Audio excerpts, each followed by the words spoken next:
Yo guys, what is going on? Welcome back to another video on the channel, a FIFA 21 video. And what we're going to be checking out, guys, is we're going to be looking at how to really know when the market is crashing, how to really know how to maneuver that when it's going on, and hopefully the tip helps you guys out a little bit. In terms of today, we didn't do all that much on the account. We did play some division rivals, so that was something that we had going on. We'll put some of that on the second channel if you guys are interested in that. And then right now, I've just had a mix of investments, doing a little bit of trading with some players, and that's about it. We're at 650K. I did buy some Team of the Week items this morning. I was assuming there was not going to be a pack supply. I bought some Upamacanos at like 125, and I bought a Bruno at 327 or 330. So we'll see how those do. I'm not too sure. The Fatis were bought last night. It wasn't an investment, and they're kind of about the same price. Although he is really good in game. I packed him untradeable. He's very good. So how to know when the market is crashing. That's really what we're going to be kind of examining early on today. And right now you guys can see that this number right here is at 102. Now this is an index 100. This is a good way to understand when the market is crashing because as you guys can see, last night we had a market crash. 116 was the index and it got all the way down to 93. This is about where I bought right here. We started to rise up a little bit. Now he rose up and then NA kind of got their packs, pre-order packs, which was like the welcome back packs. And then today we've seen a slow rise because there was no pack supply at 1 p.m. today, which means that anything in packs is not going to drop and that people are playing more games. So obviously now the market is rising quite nicely, to be honest. It's rising really nicely. So that's kind of how one of the ways you can identify when the market is really crashing. And so what would you look to do in that scenario? Well, as you guys can see, there's been different trends year by year, so we don't know the exact trends that are going to happen this year. But in FIFA 19, a lot of the panic was before the promos. Then when the promos came out, it actually went up because the market had a lot of coins. Last year, the major panic was usually 2 to 3 hours after whatever SBC or crazy thing that EA dropped, because last year's market had just generally less coins and was more panic infested. And this year, I think we've got a lot more coins in the game early on. Icon SBCs could change the way the market works this year, but right now, at the current date of this, this game, I think that the market has a lot more coins. And that's why, guys, look, this is a fantastic recovery. 93 overall to 103 almost in less than 24 hours is a really, really nice recovery. And we've probably seen it all with all these players. We go take a look at like Julian Brandt. I'm sure that he was pretty low last night. Yeah, he was all the way down at 13K at the worst of this crash and is now all the way up at 19K. I had a couple guys that I did really well with, and you guys saw on my morning upload, Richarlison was one of them. He's now 46, right? So there were some great recoveries on the market overnight. And this is one of the main ways you guys can check it out. Really, my biggest advice to you guys during market crashes is never, ever panic, man. The number one thing that you could do wrong in a market crash, in my opinion, is panicking, man. Panicking is like the worst thing you guys can do. Don't ever panic. It's just such a bad idea, just in general. And I think my game is actually bugging, so I'm going to redo this right now. It should be better for you guys. I think it was just bugging out a little bit. Let's see if it turns back on. Yeah, it turns back on, and it should be better now. So yeah, that's basically the thing that I would say. And really a way you guys can see when the market is in a state of panic is usually what you can do on console now that we don't have limited hours, or if you're on the companion app or if you're on the web app. A really good way to see it is you'll see a lot of listings, right? So with Richarlison, if Richarlison's crashing in a given moment, you'll see a ton of listings.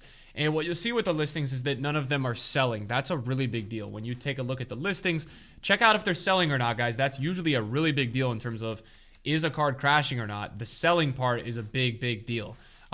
It's actually crazy to me how many Richarlisons pop up with Hunters, and that even brings in a whole trading style within itself. Now, what do I mean by that, guys? Chem style trading is a very good way to trade. So Hunters essentially on this game, guys, are like 3K. So a lot of the time, a player will list a card from their club and not know it. So they'll go on Flippin and they'll look at the cheapest with that chem style. Sorry, the cheapest for that player, and they'll just toss it up on the market. But as you guys can see, man, if you're quick with it, there's a lot being listed. So it's a way to make coins. And I'm sure if you guys go look on the market at a player like Richarlison, I'm sure with a Hunter, you could probably squeeze close to 49 for it, right? Because people are more than not gonna probably go onto the market and buy the player with the chem style. But this is what I've been talking about for weeks. A lot of people have been asking me, Nick, what do you mean by chem style trading?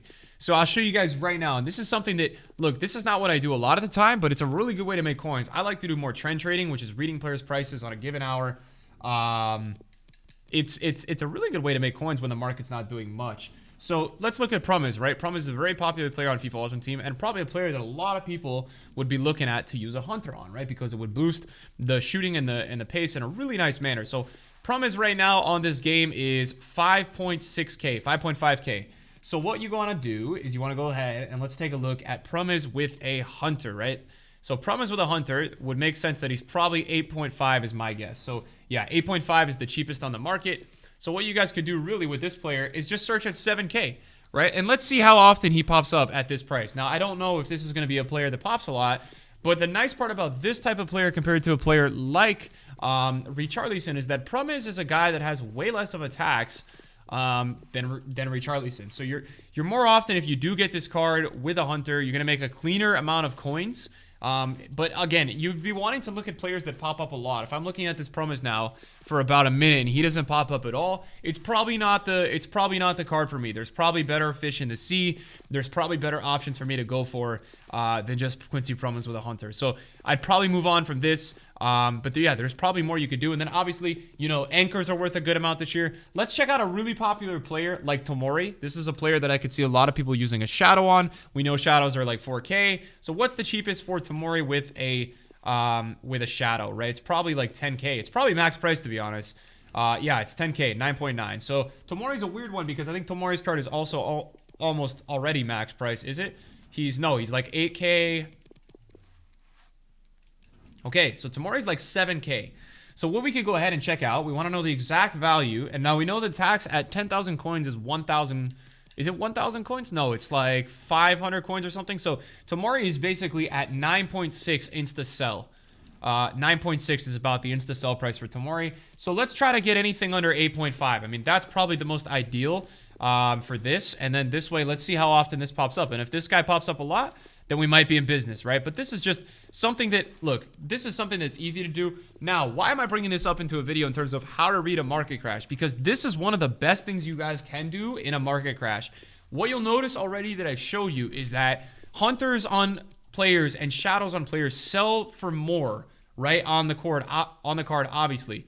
But what is something you can utilize here? If you guys saw my video this morning, you'd notice a lot of the Canes and Richarlisons I got had Hunters on them, because what happens in these crashes, now we're not in a crash, is that people list up their players in their team with the chem style, and there's less people buying them because as the market is spiraling downwards, nobody's buying stuff. So you have a higher chance of winning one of these cards with a shadow or a Hunter on it when the market is going in a downwards direction. And so that's why I really would look at, in the next time you do see a crash and when you do feel like it's time to buy, instead of buying that card with a basic or no chem style, and even if it's a special card, check out a shadow or a Hunter on it, man. I think it's a great way for you guys to make some extra coins when it comes to a card. So look, obviously this guy's not popping up much. But that would be my biggest tips on how to read the market. I mean, there's no great way to do it. Using the indexes is a really good way to do it. I think personally, seeing that hourly graphs are big. I mean, look, I'm not a believer in graphs or everything, but hourly graphs are big. I mean, one of the main attractions that pulled me on to buying a lot of Canes last night when he dropped down to 22 was the concept of my belief in that a high-rated card has a higher chance to rebound because they have less pack supply. And I just saw this crazy drop. I mean, we're talking like 34K down to like 22, right? So I was very impressed with that drop.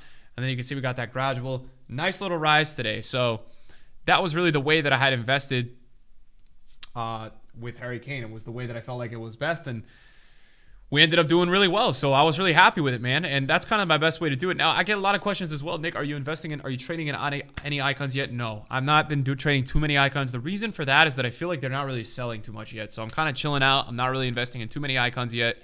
I don't know how much they're selling. I will tell you that I feel like icons in general are going to be much better this year. I played against Haji's middle card this morning. He was absolutely insane. So I think generally they are going to be better in FIFA, in this FIFA. We'll have to see though. Again, we're not going to know yet. But yeah, that's going to be the video for today, guys. Thanks for watching. I'll see you guys later. Peace out.